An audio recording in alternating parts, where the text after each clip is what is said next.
Time कहा आ जाएगा ना, उतने टाइम आपने क्या करना है, उसका स्क्वायर कर देना है। ठीक है बेटा, मल्टीप्लाइड बाई वो गैस होगी, इक्वल टू जिस गैस से पूछा गया उसका मोलर मास लिख दे। ठीक है, तो ये बेटा जी ऑक्सीजन से पूछा जा रहा है कि ऑक्सीजन से 4 टाइम फास्टर डिफ्यूज करती है गैस, तो बताइए उस गैस का मोलर मास क्या है। तो ऑक्सीजन का मोलर मास कितना है बेटा, 32 इक्वल टू 4 टाइम है। ठीक है, 4 का स्क्वायर कर दे multiplied by unknown gas X, तो ये अब 4 का स्क्वायर होता है 16, तो 16 इधर मल्टीप्लाई हो रहा है, इधर आके डिवाइड हो जाएगा। ठीक है, तो 32 डिवाइड बाई 16, तो आंसर हमारे पास आ जाएगा बेटा 2। तो ये 2 आंसर शो कर रहा है कि ये हाइड्रोजन गैस होगी। ठीक है, तो इस तरह से अगर गैस जो है वो सपोज कीजिए 2 टाइम फास्टर डिफ्यूज कर रही है, तो इधर 2 का स्क्वायर कर देंगे। ठीक है जी, तो जितने टाइम कह रहा है उसका स्क्वायर कर दे। इस तरह से आप molar mass of the gas measure कर सकते हैं। तो ये है जी rate of diffusion and diffusion of gases, Graham's law of diffusion. ठीक है, तो उसके बाद नेक्स्ट हम डिस्कस करते हैं Dalton's law of partial pressure.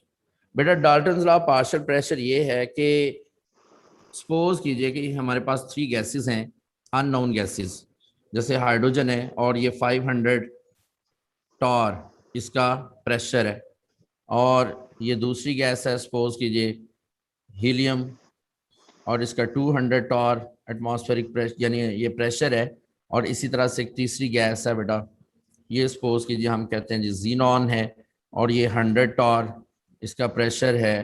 तो इन तीनों गैसेस को हम एक थर्ड सिलेंडर में ट्रांसफर कर देते हैं।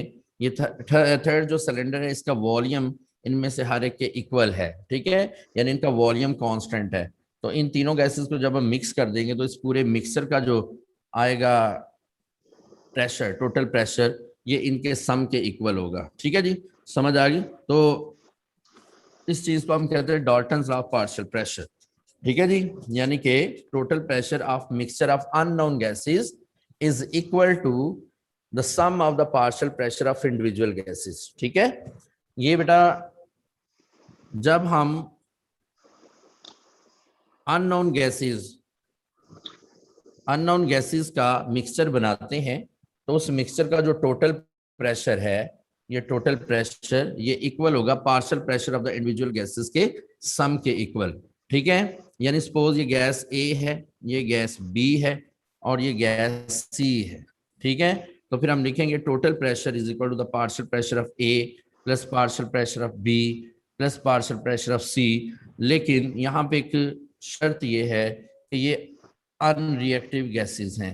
ठीक है बेटा, कौन सी गैसेस होनी चाहिए, अनरिएक्टिव होनी चाहिए, गैसेस का आपस में रिएक्शन ना करें। ठीक है जी, तो ये है Dalton's law of partial pressure. यहाँ पे एक टर्म याद रखिएगा कि टोटल प्रेशर या partial pressure of the gas A अगर हम मेजर करना चाहते हैं तो ये इक्वल होगी बेटा mole fraction of A into total pressure. ठीक है जी, ये इसका फार्मूला होगा। इस तरह partial pressure of gas B is equal to mole fraction of B into total pressure. तो इस तरह से बेटा आप partial pressure of the gas measure कर सकते हैं। ठीक है जी, तो ये है पार्शियल प्रेशर। ठीक है, तो पार्शियल प्रेशर किसके इक्वल है बेटा, यहां से फिर हमें ये पता चला partial pressure of a gas A is equal to the product of mole fraction of the gas A and total pressure of the gas. ठीक है, मिक्सचर यानी पूरे मिक्सचर का जो टोटल प्रेशर है उसको मोल फ्रैक्शन ऑफ गैस से multiply कर दें, आपके पास उसका पार्शियल प्रेशर आ जाएगा। अब बेटा यहाँ पे हमें पता है कि सम ऑफ मोल फ्रैक्शन जो है ये इक्वल होता है 1 वन। के। ठीक है, समझ आ गई, मोल फ्रैक्शन का सम जो है ये 1 होता है, और value of mole fraction of a component is always less than 1।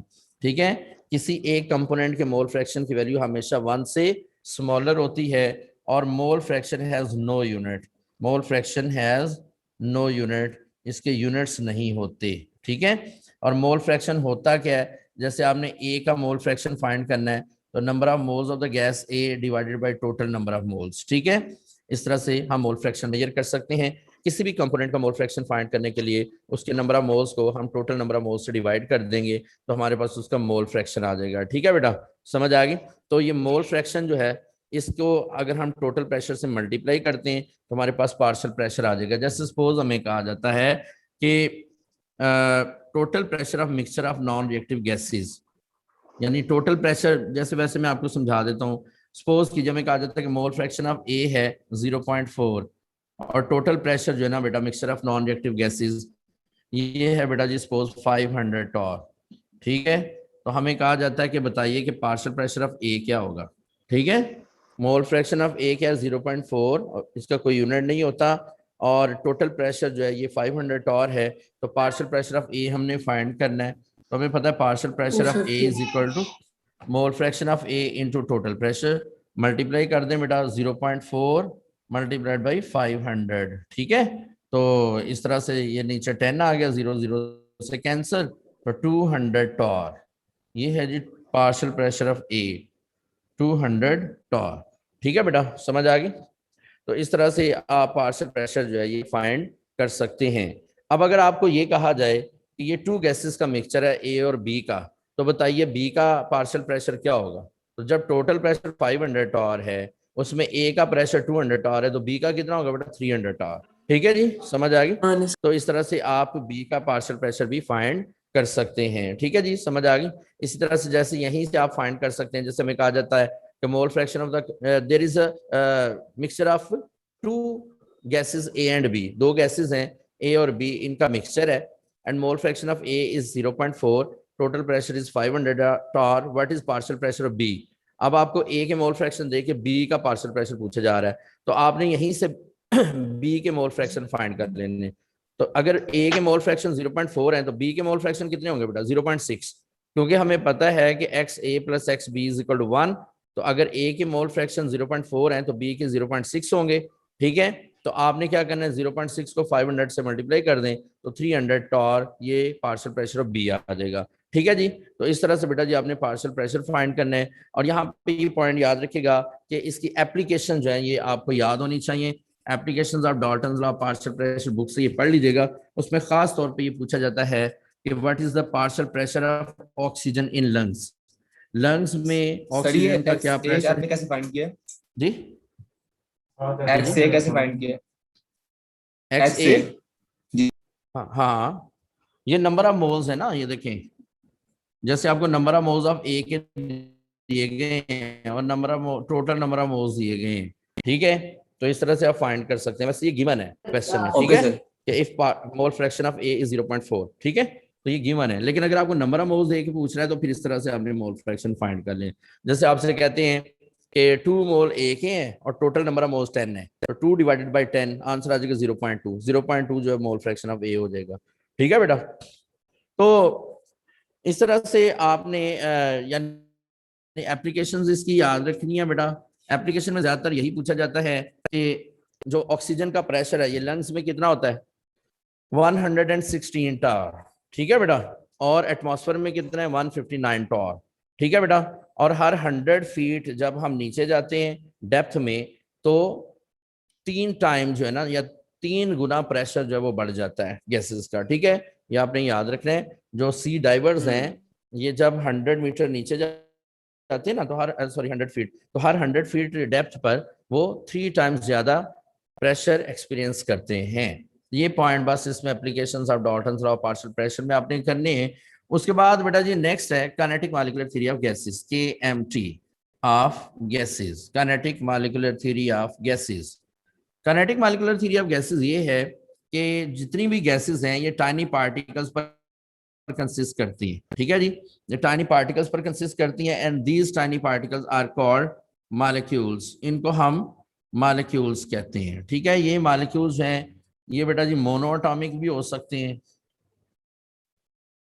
ठीक है, ये डाइएटॉमिक भी हो सकते हैं और ये ट्राइएटॉमिक या पॉलीएटॉमिक हो सकते हैं। ठीक है बेटा, डिपेंड करता है कि इनमें नंबर ऑफ एटम्स क्या है। फिर उसके बाद ये याद रखिएगा कि जितने भी मॉलिक्यूल्स हैं गैस के ये हैप्पैज़र्डली मूव करते हैं। ठीक है, दे मूव हैप्पैज़र्डली, यानी इनकी कोई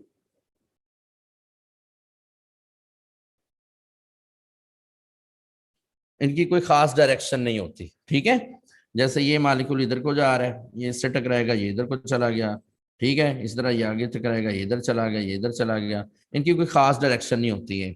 जब ये वॉल ऑफ कंटेनर से टकराते हैं तो वॉल ऑफ कंटेनर पे ये प्रेशर एक्सर्ट करते हैं, ठीक है। यानी ज़ाहिर है इधर फोर्स लगाएंगे तो फोर्स पर यूनिट एरिया क्या कहलाएगा बेटा, प्रेशर, ठीक है। वॉल ऑफ कंटेनर से जब ये टकराते हैं तो ये प्रेशर एक्सर्ट करते हैं, और इनके जो कोलिजन्स हैं ये परफेक्टली इलास्टिक कोलिजन्स होते हैं बेटा।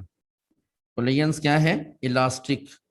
इलास्टिक कोलिजन किन्हें कहते हैं, इलास्टिक कोलिजन उन्हें कहते हैं नो लॉस ऑफ एनर्जी, जिसमें कोई लॉस या गेन ऑफ एनर्जी ना हो, ठीक है, इन्हें हम इलास्टिक कोलिजन्स कहते हैं। इसके अलावा ये पॉइंट याद रखिएगा कि ये जो मॉलिक्यूल्स हैं इनका टेम्परेचर काइनेटिक एनर्जी के डायरेक्टली प्रोपोर्शनल या काइनेटिक एनर्जी टेम्परेचर के डायरेक्टली प्रोपोर्शनल होती है, ठीक है बेटा। यहाँ पे ये पॉइंट आपने याद रखना है कि टेम्परेचर या kinetic energy is directly proportional to each other. उसके अलावा इनमें वॉल्यूम नेग्लिजिबल होता है, ठीक है। वॉल्यूम क्या है बेटा, नेग्लिजिबल। मींस कि हम ये कह सकते हैं कि गैसेस का वॉल्यूम नेग्लिजिबल है as compare to total volume of container, और there are no forces of attraction और repulsion on the gas molecules, यानी ग्रेविटी की फोर्स भी इन पे नहीं लगती, इनके आपस में फोर्स ऑफ अट्रैक्शन वगैरह रिपल्शन वगैरह नहीं है, इनमें अट्रैक्टिव फोर्सेस नेग्लिजिबल होती हैं। ये है kinetic molecular theory of gases, जिसको बर्नौली ने प्रेजेंट किया था, ठीक है बेटा। तो उसके बाद डिफरेंट साइंटिस्ट ने इसके ऊपर काम किया, और इसमें जो आरजे क्लॉसिस है, आरजे क्लॉसिस ने बेटा यहाँ पे देखें एक रिलेशन फाइंड किया था, PV is equal to 1/3 mn(c²), ठीक है जी। PV is equal to 1/3 mn(c²), इसे हम काइनेटिक गैस इक्वेशन कहते हैं। अगर यहाँ नंबर ऑफ मोल 1 है तो फिर इसका मतलब है नंबर ऑफ मॉलिक्यूल्स कितने हैं, एवोगैड्रो नंबर के इक्वल, ठीक है। नंबर ऑफ मोल अगर 1 हो तो नंबर ऑफ पार्टिकल्स कितने होंगे बेटा, एवोगैड्रो नंबर के इक्वल। तो फिर हम इस इक्वेशन को कैसे लिख सकते हैं, PV is equal to 1/3 mna(c²), ठीक है। यहाँ पे m क्या, मैस ऑफ वन मॉलिक्यूल। जैसे सपोज कीजिए ना कि ये एक कंटेनर है और इस कंटेनर में गैस मॉलिक्यूल्स एनक्लोज्ड हैं, यानी गैस एनक्लोज है और इसके ये मॉलिक्यूल्स हैं बेटा, ठीक है। और हर मॉलिक्यूल का मैस है सपोज कीजिए स्मॉल m, और इसमें नंबर ऑफ मॉलिक्यूल्स जो हैं वो एवोगैड्रो नंबर के इक्वल है, ठीक है जी, समझ आ गई। तो इसका जो टेम्परेचर है वो T है, वॉल्यूम V है, प्रेशर P है। तो ये जो c² बार है इसको मीन स्क्वायर वेलोसिटी कहते हैं, मीन स्क्वायर वेलोसिटी। तो यहाँ पे बेटा इसको हम मजीद लिख सकते हैं, फिर PV इज इक्वल टू 1/3, और ये मैस इनटू एवोगैड्रो नंबर, इसको मोलर मैस कहते हैं बेटा, ठीक है। ये मीन स्क्वायर वेलोसिटी, ये पॉइंट याद रखिएगा, mass into Avogadro number is equal to molar mass, ठीक है। तो ये मोलर मैस आ जाता है। अगर हम 3 को दूसरी तरफ ले जाएं तो ये बन जाएगा फिर 3PV over capital M is equal to mean square velocity, ठीक है जी। अगर इधर स्क्वायर रूट ले लें आप, इधर भी स्क्वायर रूट आ जाएगा, तो मीन स्क्वायर वेलोसिटी का स्क्वायर रूट होता है बेटा रूट मीन स्क्वायर वेलोसिटी। तो root mean square velocity is equal to 3PV over capital M का स्क्वायर रूट, ठीक है जी। ये रूट मीन स्क्वायर वेलोसिटी आ गई। या फिर हम इसको इस तरह भी लिख सकते हैं कि root mean square velocity is equal to 3RT over capital M का स्क्वायर रूट, ठीक है। ये भी क्या है बेटा, रूट मीन स्क्वायर वेलोसिटी, ठीक है जी। क्यों, क्योंकि PV is equal to nRT होता है ना, ये यहाँ पे देखिएगा PV is equal to nRT, और नंबर ऑफ मोल्स हमने कितने रखे हैं बेटा, 1 मोल, ठीक है। तो 1 मोल है तो फिर हम PV को लिख सकते हैं किसके इक्वल, RT के इक्वल। तो इधर PV की जगह पे RT लिख दिया हमने, ठीक है। तो root mean square velocity is equal to 3RT over capital M का स्क्वायर रूट। अब अगर यहाँ पे टेम्परेचर कांस्टेंट हो, R पहले ही कांस्टेंट है, तो मोलर मास के स्क्वायर रूट के inversely proportional root mean square velocity आ गई। तो root mean square velocity is inversely proportional to square root of molar mass, ठीक है, square root of molar mass, ठीक है। जैसे आपसे पूछा जाए कि बताइए कि कौन सी गैस है जिसकी root mean square velocity constant temperature and pressure पर मैक्सिमम है, ठीक है। इन 4 गैसेस में से बताना है हमने कि अल्फा है hydrogen, beta helium, Charlie oxygen, delta nitrogen, ठीक है बेटा, hydrogen same temperature and pressure पर। अब देखें जिसका मोलर मास सबसे कम होगा उसकी रूट मीन स्क्वायर वेलोसिटी सबसे ज्यादा होगी, ठीक है। तो मोलर मास सबसे कम हाइड्रोजन का है, तो hydrogen has maximum root mean square velocity, और मिनिमम किसकी होगी फिर, ऑक्सीजन की। ठीक है जी, समझ आ गई। तो रूट मीन स्क्वायर वेलोसिटी असल में बेटा रेट ऑफ डिफ्यूजन है, और रेट ऑफ डिफ्यूजन में भी हमने पढ़ा था कि मोलर मास के ये इनवर्सली स्क्वायर रूट के इनवर्सली प्रोपोर्शनल होता है। ठीक है जी। तो उसके बाद नेक्स्ट है kinetic molecular theory of the gases से हमने पढ़ा कि kinetic energy is directly proportional to temperature, absolute temperature, यानी टेम्परेचर ऑन केल्विन स्केल के ये डायरेक्टली प्रोपोर्शनल है। ठीक है। अब सपोज कीजिए कि हम किसी गैस का टेम्परेचर 627 से इंक्रीज करके 900 डिग्री सेल्सियस कर देते हैं। ठीक है, यानी temperature of a gas is increased from 627 degree Celsius to 900 degree Celsius. ठीक है जी, 627 डिग्री सेल्सियस से हमने बढ़ाया टेम्परेचर और कितना कर दिया बेटा, 900 डिग्री सेल्सियस। ठीक है, तो increase in kinetic energy will be, तो काइनेटिक एनर्जी की में जो इंक्रीज है ये कितना होगा। ठीक है, ये हमने बताना है। तो बेटा यहाँ पे 600 से 27 डिग्री यानी कि यहाँ पे चले वैल्यू थोड़ी सी इस तरह कर लेते हैं कि आपको आसानी हो जाए। चले हम करते हैं जी 27 डिग्री सेल्सियस से बढ़ा के 627 डिग्री सेल्सियस। ठीक है, ये हमने इंक्रीज कर दिया अब इसका टेम्परेचर। तो बताइए कि जो इंक्रीज इन काइनेटिक एनर्जी है वो क्या है, यानी 600 टाइम है, बीटा 3 टाइम है, चार्ली 2 टाइम है, डेल्टा इनमें से कोई भी नहीं, या 273 टाइम है। तो बेटा ये देखिए यहाँ आपने इनिशियल टेम्परेचर रखा 27 डिग्री सेल्सियस और फाइनल टेम्परेचर कितना होगा 627 डिग्री सेल्सियस। ठीक है, तो सबसे पहले तो आपने ये देखना है कि हमने यहाँ पे पढ़ा kinetic energy is directly proportional to absolute temperature, यानी टेम्परेचर ऑन केल्विन स्केल। तो इनिशियल टेम्परेचर जो है ना वो कितना होगा, T1 ये है 27 डिग्री सेल्सियस प्लस 273 यानी 300 केल्विन।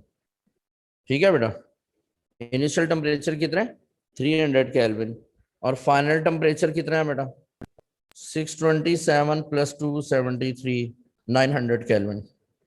ठीक है, समझ आ गई।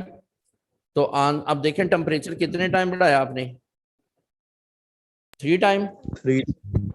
हाँ जी, तो एनर्जी भी 3 टाइम बढ़ेगी। ठीक है, आंसर होगा बीटा। ठीक है जी, समझ आ गई। तो ये चीज आपने याद रखनी है कि डिग्री सेल्सियस को पहले केल्विन में कन्वर्ट करना आपने। देखिए गैस का इनिशियल टेम्परेचर था 27 डिग्री सेल्सियस, आपने उसको हीट किया और इसका फाइनल टेम्परेचर हो गया 627 डिग्री सेल्सियस। ठीक है, तो ये कहा जा रहा है कि बताइए इसमें काइनेटिक एनर्जी कितने टाइम बढ़ेगी। अपेरेंटली हमें यूं लग रहा है कि हमने टेम्परेचर इंक्रीज किया 600 डिग्री सेल्सियस तो काइनेटिक एनर्जी भी 600 टाइम बढ़ी, जैसा कि एक आंसर भी मुझे आया था कि 600 टाइम, जबकि 600 टाइम नहीं है। क्यों? क्योंकि हमने टेम्परेचर को कन्वर्ट करना है केल्विन में। ठीक है, क्योंकि kinetic energy is directly proportional to Kelvin temperature. तो यहाँ हमने केल्विन में कन्वर्ट करना है, 27 डिग्री सेल्सियस को 273 में ऐड करें तो 300 केल्विन इसका इनिशियल टेम्परेचर था, 627 में 273 ऐड करें 900 केल्विन इसका फाइनल टेम्परेचर है। मींस के टेम्परेचर इज इंक्रीज 3 टाइम, तो जितने टाइम टेम्परेचर बढ़ेगा उतने टाइम काइनेटिक एनर्जी बढ़ेगी, डायरेक्टली प्रोपोर्शनल है। इसलिए टेम्परेचर 3 टाइम बढ़ा तो काइनेटिक एनर्जी भी 3 टाइम, यानी करेक्ट आंसर बीटा होगा। ठीक है बेटा, समझ आ गई। तो इस तरह से बेटा जी आपने ये कंफ्यूजन जो है ना ये डिग्री सेल्सियस की, इसको रिमूव करना है बाय कन्वर्टिंग इनटू केल्विन। ठीक है, तो उसके बाद नेक्स्ट है हम liquefaction of the gases discuss करेंगे जी। ये मैं मिटाने लगा हूं, आपने लिख लिया होगा। लिक्विफेक्शन ऑफ गैसेस, गैसेस को हम किस तरह से लिक्विफाई करते हैं, इसके लिए डिफरेंट फैक्टर्स हैं जो हम यहाँ पे डिस्कस करेंगे। और ये जो डिफरेंट फैक्टर्स हैं ना बेटा, इनमें क्रिटिकल टेम्परेचर भी है एक फैक्टर, इसी तरह से प्रेशर, टेम्परेचर वगैरह, यहाँ पे ये चीज याद रखिएगा कि गैसेस आइडियल कब होती हैं, ठीक है, और नॉन आइडियल कब होती हैं। ये हम non ideal behaviour of gases पढ़ रहे हैं पहले, non ideal behaviour of gases. At high बेटा temperature non, and low pressure. हाँ जी, non ideal behaviour of gases जो है ना, आइडियल गैसेस तब होती हैं जब टेम्परेचर हाई हो, ठीक है, ये देखें आइडियल, जब टेम्परेचर हाई हो और प्रेशर लो हो, ठीक है, तो फिर हम कहते हैं गैसेस क्या है, आइडियल है। लेकिन नॉन आइडियल कब होंगी, नॉन आइडियल जब हम टेम्परेचर लो कर दें और प्रेशर इंक्रीज कर दें, प्रेशर हाई कर दें, ठीक है, तो फिर ये नॉन आइडियल हो जाती हैं। यहां हम एक ग्राफ ड्रॉ करते हैं। इस ग्राफ में वाई एक्सिस पर हम पीवी ओवर आर टी लिख देते हैं। ये कहलाता है कंप्रेसिबिलिटी फैक्टर, कैपिटल जेड से हम इसको रिप्रेजेंट करते हैं, कंप्रेसिबिलिटी फैक्टर। ये बेटा इसकी वैल्यूज हैं, सपोज 0, ये 0.5, ये 1, 1.5 वगैरह वगैरह। इधर हम प्रेशर लिख देते हैं। अब हम जितना मर्जी प्रेशर इंक्रीज करें, हमारे पास जो ग्राफ आता है, ये स्ट्रेट लाइन ग्राफ आता है पैरेलल टू एक्स एक्सिस, ठीक है जी। अब ये स्ट्रेट लाइन ग्राफ शो करता है किस चीज को, कि गैसेस क्या है, Ideal. आइडियल। जब तक ये ग्राफ स्ट्रेट लाइन रहेगा, कंप्रेसिबिलिटी फैक्टर की वैल्यू 1 है और ये क्या है, आइडियल, ठीक है बेटा, ये आइडियल गैस है। लेकिन जब हम इसके ऊपर प्रेशर अप्लाई करते हैं तो गैसेस जो हैं वो कुछ इस तरह से होती हैं कि जैसे ये गैस हीलियम है, ठीक है बेटा, नजर आ रहा है। इसी तरह से ये sir red gas marker. Hydrogen है, ठीक है बेटा जी, ये हीलियम गैस है, ठीक है, सपोज, और ये जी हाइड्रोजन गैस है, ये नाइट्रोजन है, और ये CO2 कार्बन डाइऑक्साइड गैस है, ठीक है जी। अब इसका मतलब ये हुआ कि जो सबसे ज्यादा आइडियल बिहेवियर शो कर रही है वो हीलियम है, उसके बाद हाइड्रोजन, फिर नाइट्रोजन, और सबसे कम आइडियल बिहेवियर किस में आ रहा है, कार्बन डाइऑक्साइड में। यहाँ पे आप देखें जो लो वैल्यू है ये शो करती है कि compressibility factor is less than 1, ये स्ट्रेट लाइन शो करिए compressibility factor is equal to 1, और ये अपर वैल्यूज शो करती है compressibility factor is greater than 1, ठीक है बेटा। यहां पे ये चीज याद रखिएगा कि जब Z की वैल्यू 1 है it means gases are ideal, लेकिन इन दो कंडीशन पे गैसेस क्या हैं, नॉन आइडियल, ठीक है। Z लेस देन 1 है तो नॉन आइडियल है, ग्रेटर देन 1 है तो नॉन आइडियल है। लेकिन नॉन आइडियल गैसेस को हमेशा लिक्विफाई करना आसान है, ये जरूरी नहीं है, ठीक है बेटा। देखें यहां Z अगर ग्रेटर देन 1 है तो gas is non ideal, gas क्या है, नॉन आइडियल, ठीक है। और forces of repulsion are greater than forces of attraction, ठीक है। इनके लिए रिपल्सिव फोर्सेस जो हैं ये डोमिनेंट होती हैं अट्रैक्टिव फोर्सेस पर। जब रिपल्सिव फोर्सेस अट्रैक्टिव फोर्सेस पर डोमिनेंट होंगी तो इसका मतलब है कि गैसेस को लिक्विफाई करना इम्पॉसिबल है, ठीक है, मतलब can not be liquefied.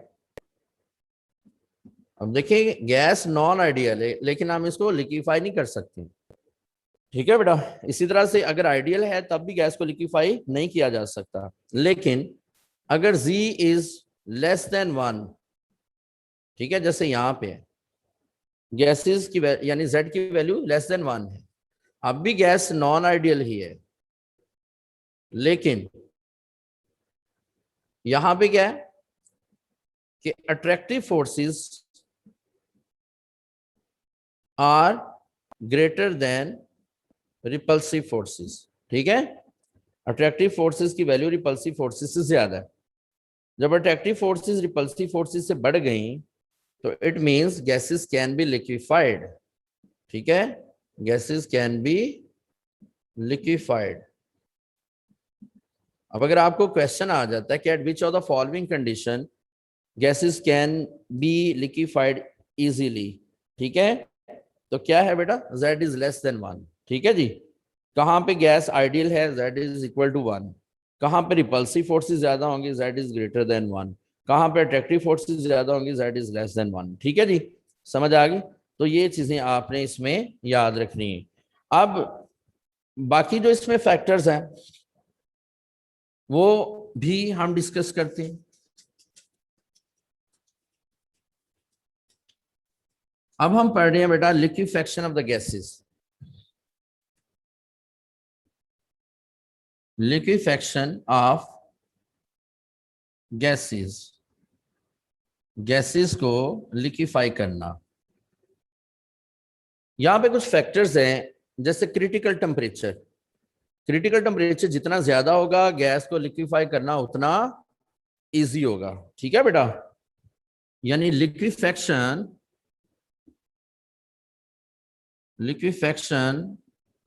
Of gases उतना इजी होगा जितना क्रिटिकल टेम्परेचर की वैल्यू हाई होगी, ठीक है। क्रिटिकल टेम्परेचर क्या है? क्रिटिकल टेम्परेचर हम उस टेम्परेचर को कहते हैं कि जिससे ज्यादा वैल्यू पर हम गैस को लिक्विफाई नहीं कर सकते, चाहे हम जितना मर्जी प्रेशर अप्लाई करें। जैसे सपोज कीजिए, फॉर एग्जांपल क्रिटिकल टेम्परेचर, जी बेटा, critical temperature of carbon dioxide. Carbon dioxide का क्रिटिकल टेम्परेचर है 31.1 डिग्री सेल्सियस, ठीक है।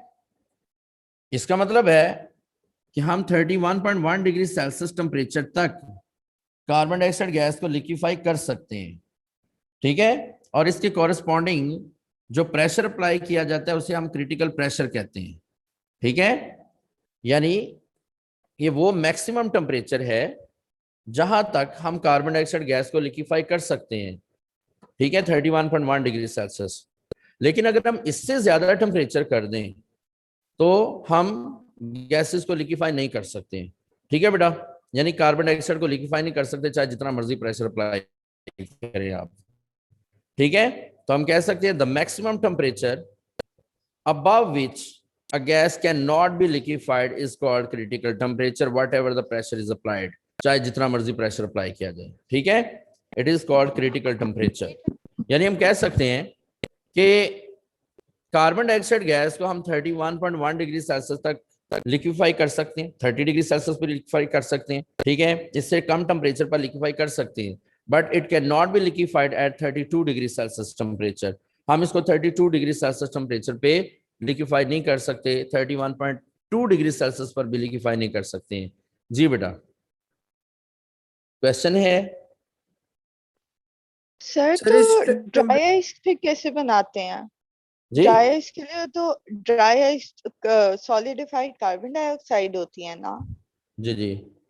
तो अगर हम इस 31.1 डिग्री सेल्सियस से ऊपर अगर टेम्परेचर करें तो गैस लिक्विफाई नहीं होगी। तो बेटा ये ड्राई आइस जो है ना, आप ये देखें कि वो इस टेम्परेचर से लो टेम्परेचर पर ही होगी, ठीक है, इससे हाई टेम्परेचर पर नहीं होगी, ठीक हो गया। रूम टेम्परेचर जैसे 25 डिग्री सेल्सियस है, 20 डिग्री सेल्सियस, तो हम इसको लिक्विफाई कर सकते हैं, सॉलिडिफाई भी कर सकते हैं, लेकिन इससे ज्यादा टेम्परेचर पर नहीं कर सकते, ठीक हो गया जी। अब क्रिटिकल टेम्परेचर जितना ज्यादा होगा ना उतना गैस को लिक्विफाई करना इजी होगा। जाहिर है कि आप देखें, अब किसी गैस का क्रिटिकल टेम्परेचर ही बहुत कम है तो इसका मतलब है कि आप उस टेम्परेचर पे पहुंच के उसको लिक्विफाई कर सकते हैं ना। लेकिन अगर क्रिटिकल टेम्परेचर हाई है तो गैस को लिक्विफाई करना इजी है। जैसे वाटर है, वाटर का क्रिटिकल टेम्परेचर बहुत ज्यादा हाई है, तकरीबन 344 डिग्री सेल्सियस, ठीक है। तो इतने हाई टेम्परेचर पर हम बड़ी आसानी से गैस को यानी वाटर को लिक्विड फॉर्म में रख सकते हैं, ठीक है। यानी उसके ऊपर प्रेशर तो अप्लाई करना पड़ेगा लेकिन उसको लिक्विड फॉर्म में मेंटेन किया जा सकता है, ठीक है जी। लेकिन अगर क्रिटिकल टेम्परेचर लो होता तो हम फिर नॉर्मल टेम्परेचर पर लिक्विफाई नहीं कर सकते गैस को, तो इसका मतलब है कि जितना हाई क्रिटिकल टेम्परेचर होगा उतना गैस को लिक्विफाई करना जो है वो इजी होगा। ठीक है बेटा। फिर उसके बाद नेक्स्ट ये देखिएगा कि लिक्विफेक्शन ऑफ द गैसेस के लिए टेम्परेचर हमें लो करना पड़ता है और प्रेशर इंक्रीज करना पड़ता है। ठीक है, critical temperature high, liquefaction easy, temperature low करना पड़ेगा, ठीक है, for the liquefaction of the gases, और प्रेशर इंक्रीज करना पड़ेगा for the liquefaction of the gases. इसके अलावा बाकी जो फैक्टर्स हैं वो मैंने आपको बताया कि Z जो है, Z compressibility factor, it should be less than 1। Compressibility factor should be less than 1। Compressibility factor की वैल्यू जो है 1 से लेस होनी चाहिए। फिर बेटा वैन डर वाल कांस्टेंट A की वैल्यू हाई होनी चाहिए और वैन डर वाल कांस्टेंट B की वैल्यू भी हाई होनी चाहिए। ठीक है, तो ये कंडीशंस हैं, ये कंडीशंस अप्लाई करके हम गैसेस को लिक्विफाई कर सकते हैं। ठीक है, जैसे आपसे कहा जाए कि eight which of the following condition gas can not be liquefied, कौन सी कंडीशन पर जी? ये जो ए और बी आता है, वैन डर वाल कांस्टेंट है, मैं अभी समझाता हूँ। तो बेटा कौन सी कंडीशन पर गैसेस को लिक्विफाई नहीं किया जा सकता? अब वो पहले कहता जी high critical temperature, low temperature, high pressure, Z greater than 1। तो Z ग्रेटर देन 1 होगा तो हम गैसेस को लिक्विफाई नहीं कर सकते। ठीक है बेटा। अब ये जो वैन डर वाल इक्वेशन है ये क्या है? Van der Waals equation, van der वाल इक्वेशन जो है ना बेटा, जनरल गैस इक्वेशन के लिए आपने पढ़ा था कि general gas equation is equal to PV nRT, PV is equal to nRT। यहां पे हम पढ़ते हैं बेटा P plus AN square over V square, ठीक है, into V minus NB is equal to nRT। ये कहलाती है वैन डर वाल्स इक्वेशन। इसे हम क्या कहते हैं बेटा? Van der Waals equation. यहां ये जो फैक्टर है ना, ये कहां से आया और ये फैक्टर कहां से आया, ये जरा समझ लीजिएगा। वैन डर वाल ने दो तरह की करेक्शन की थी, एक प्रेशर करेक्शन और दूसरा वॉल्यूम करेक्शन। पहले नंबर पे तो उसने वॉल्यूम करेक्शन की, वैन डर वाल ने वॉल्यूम करेक्शन उसने ये की कि हम ये कहते हैं कि actual volume of the gas is negligible as compare to the total volume of container. ठीक है बेटा, तो टोटल वॉल्यूम ऑफ कंटेनर के लिहाज से गैस का जो एक्चुअल वॉल्यूम है ये नेग्लिजिबल है, ये हम कहते हैं। अब सपोज कीजिए कि ये इस कंटेनर में गैस मॉलिक्यूल्स हैं, ठीक है जी, और हम कह रहे हैं कि ये जो गैस मॉलिक्यूल्स हैं इनका अपना volume total volume of container के लिहाज से नेग्लिजिबल है। ठीक है, लेकिन वैन डर वाल ये कहता है कि इसको हम नेग्लेक्ट नहीं कर सकते कि जब हम गैस को कंप्रेस करते जाते हैं और टेम्परेचर लो करते जाते हैं, ठीक है, तो क्या होगा, गैस की एक ऐसी एप्रिशिएबल अमाउंट बन जाती है कि हम इसको नेग्लेक्ट नहीं कर सकते हैं। सपोज कीजिए कि ये वो अमाउंट है गैस की, ठीक है, इसको हम नेग्लेक्ट नहीं कर सकते हैं। ठीक हो गया बेटा। तो इस तरह से ये जो ऊपर वाला वॉल्यूम है, ये वाला, इसको हम कहते हैं फ्री वॉल्यूम। फ्री वॉल्यूम मतलब आइडियल वॉल्यूम। ठीक है, ये फ्री वॉल्यूम या फिर आइडियल वॉल्यूम कहलाता है। ठीक हो गया। ये जो है ये इसका एक्सक्लूडेड वॉल्यूम है जिसको हम B से शो कर रहे हैं, एक्सक्लूडेड वॉल्यूम B। तो जो टोटल वॉल्यूम ऑफ कंटेनर है यानी टोटल वॉल्यूम ऑफ वेसल, ये इक्वल होगा फिर किसके? फ्री वॉल्यूम प्लस B के, यानी ये दोनों को ऐड करेंगे तो ये हमारे पास टोटल वॉल्यूम आएगा ना। ठीक है, अब फ्री वॉल्यूम अगर हमने फाइंड करना हो तो B उधर जाके माइनस हो जाएगा, यानी V वेसल माइनस B, ये फ्री वॉल्यूम आ गया, और फ्री वॉल्यूम को ही हम आइडियल वॉल्यूम कहते हैं। ठीक है, तो आप वॉल्यूम ऑफ वेसल को V लिख दें तो V माइनस B। ये तब होगा जब n नंबर ऑफ मोल्स 1 हो, लेकिन नंबर ऑफ मोल्स जब 1 नहीं है, अगर नंबर ऑफ मोल्स बेटा 1 नहीं है तो फिर हम लिखेंगे ideal volume is equal to V minus NB। ठीक है, V minus N B.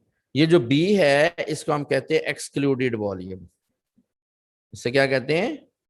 Excluded volume. क्यों इसे एक्सक्लूडेड वॉल्यूम कहते हैं? क्योंकि हम इसको नेग्लेक्ट कर देते हैं। जैसे हम लिखते हैं कि actual volume of the gas is negligible as compare to the total volume of the container, तो हम तो इसको नेग्लेक्ट कर रहे थे, यानी इसको निकाल देते हैं, इसलिए से कहते हैं एक्सक्लूडेड वॉल्यूम। लेकिन वो कहता है जी इसको अगर हम नेग्लेक्ट नहीं करते तो फिर ये आइडियल वॉल्यूम था, यानी इसको हम कंसीडर कर रहे थे, इसको हम कंसीडर नहीं कर रहे थे, तो ये आइडियल वॉल्यूम है। तो आइडियल वॉल्यूम प्लस बी ये टोटल वॉल्यूम ऑफ कंटेनर होगा। ठीक है, तो यहां से हम आइडियल वॉल्यूम निकालते हैं V माइनस एन बी। ठीक है बेटा, समझ आ गई। और जो B है ये इक्वल होता है 4Vm के। ठीक है, यहाँ पे याद रखिएगा B is equal to 4Vm। ठीक है, 4Vm क्या है? अब ये मोलर वॉल्यूम है बेटा। Vm क्या है? Molar volume of the gas. ठीक है, ये 4Vm के इक्वल होता है, ये चीज आपने याद रखनी है। अब यहाँ पे B और Vm में क्या फर्क है? B जो है ये 1 मोल गैस का वो वॉल्यूम है कि जब गैस को इतना कंप्रेस किया जाए कि वो गैसी स्टेट में ही रहे, तो 1 मोल गैस का जो वॉल्यूम है उसको B कहेंगे। लेकिन अगर हम इसको मजीद कंप्रेस कर दें, अब गैस जो है वो लिक्विड में कन्वर्ट हो गई है, तो अब जो इसका वॉल्यूम होगा वो Vm होगा। ठीक है बेटा, यानी अब भी 1 मोल का ही वॉल्यूम है, लेकिन ये हाईली कंप्रेस फॉर्म है कि जब गैस लिक्विड में कन्वर्ट हो गई। लेकिन जो B है ये भी 1 मोल का वॉल्यूम है, लेकिन वो वॉल्यूम है कि गैस लिक्विड में कन्वर्ट नहीं हुई। ठीक है बेटा, तो B is equal to 4Vm। ये हमारे पास जो वॉल्यूम रिलेशन है ये V माइनस एन बी आ गया, यानी आइडियल वॉल्यूम है ना, तो आइडियल वॉल्यूम की वैल्यू पुट कर दे V माइनस एन बी आ जाएगी। तो ये है वॉल्यूम करेक्शन। अब बेटा जो प्रेशर करेक्शन है वो क्या है? प्रेशर करेक्शन में ये कहता है कि गैसेस जो है ना, इनके प्रेशर को हम नेग्लेक्ट नहीं कर सकते हैं। जैसे ये देखिए, ये सपोज कीजिए वॉल्यूम ऑफ कंटेनर है, सॉरी ये वॉल ऑफ कंटेनर है। ठीक है, इसके साथ ये एक मॉलिक्यूल है जो टकरा रहा है। जब ये अकेला मॉलिक्यूल इसके साथ टकराएगा तो आइडियल प्रेशर एक्सर्ट करेगा। क्या करेगा? आइडियल प्रेशर एक्सर्ट करेगा। ठीक हो गया ना, यानी कि ये आया और आके इसने धड़म के साथ इसके साथ टकराया जी, तो ये हो गया इसका आइडियल वॉल्यूम। लेकिन अगर इसके साथ कोई और भी मॉलिक्यूल होते तो वो इसको अपनी तरफ अट्रैक्ट करते। जब अपनी तरफ अट्रैक्ट करते तो इसका वॉल्यूम कम हो जाता, सॉरी इसका प्रेशर कम हो जाता। जैसे हम कहते हैं कि ये ए टाइप मॉलिक्यूल है, अब ये बी टाइप मॉलिक्यूल इसको अपनी तरफ खींच रहा है। ठीक है, जब ये इसको अपनी तरफ खींचेगा तो अब ये आइडियल प्रेशर से नहीं टकराएगा। अब जब ये अपनी तरफ खींच रहा है तो सपोज पी प्राइम प्रेशर से ये खींच रहा है, और ये जो पी प्राइम है ये फिर डिपेंड करेगा किस पे? कंसंट्रेशन ऑफ ए पे भी और कंसंट्रेशन ऑफ बी पे ही। यानी जितने ज्यादा मॉलिक्यूल होंगे इनके दरमियान अट्रैक्शन उतनी ज्यादा होगी और उतनी इसकी वैल्यू बढ़ जाएगी। ठीक है, तो कंसंट्रेशन क्या होती है बेटा? The same number of moles per unit volume, ये भी number of moles per unit volume. ठीक है, n into N N square हो गया, v into V V square हो गया।